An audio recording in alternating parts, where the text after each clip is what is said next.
So it's been forever since I filmed an update, and for my eagle-eyed viewers out there might notice that this is my original engine and it's not exactly in my car.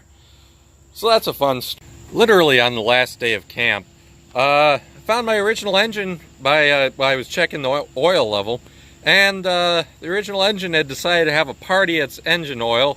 There was quite a bit of glitter, like not big flakes, but it was sparkly, which is never a good thing for your engine oil to be.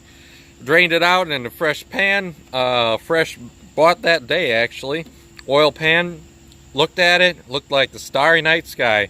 So, trailered it home, well, got it towed home, then pulled the engine out, ran up to New York and bought this lovely Series 3 engine. Had been standing a while, and but fired right up once I got the points cleaned up. And old coil from my other engine, well, it was new to that engine, but replaced it with the high energy ignition on this motor. Well, high energy ignition, and which you can see on this motor right now. But now I'm fighting this engine tooth and nail. It didn't want to go in easy. Clutch slipped like crazy, so I put the original clutch in. That's a long story for a different video. I haven't been filming much because I just want to get back on the road. This is October. No, this is September. God, I'm losing track of time like crazy.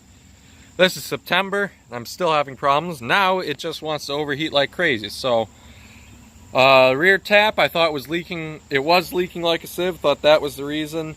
Got that corked up properly. Now it's still overheating like crazy and doing some weird foamy stuff. I can insert some photos later, but I'll get that in a different video. So I'm just sorting it out. I've got the plugs out now. I finally got it to run right. Turned out one of the jets that was in there was still from the rebuild kit. Got all the original jets back in the carb, and she's running good, as you can see. All of the plugs are nice and clean. Runs smooth, makes good power. Been making 13 miles to the gallon. These are the 7-to-1 plugs I bought for the other engine, and this is an 8-to-1 motor.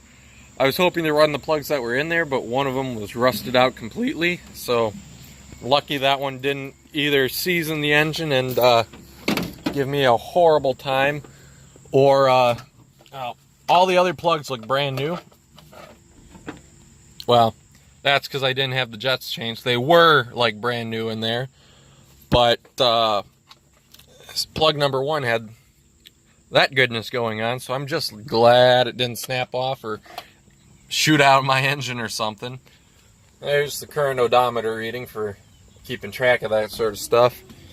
But yeah, this motor's been making 13 miles a gallon. That's gasoline, a lot less than water. Likes to puke. You can see stains from that all over the place. So I'm just going to run a compression test now and see where that's at. I haven't filmed an update, and seeing as I'm like at 140 subscribers now, and it's been, what, 4 months since I've updated anything?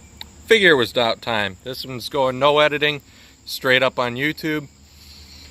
Yeah, that's where I'm at right now. I got quad state coming up this week actually, and I was hoping to drive down in this thing for that on Wednesday, but if I order head gaskets today, it'll be arriving on Wednesday, so don't know. Hope it's a head gasket and not a cracked block or head. That would really suck because, well, the other motor is not rebuilt yet, and this is supposed to be the one to get me around until that one is. So yeah, that's the story of my life right now. And, well, hopefully I'll get more videos edited and uploaded. I've just been running around like a, I don't know what like, but running around like crazy. Alright, catch you on the next one.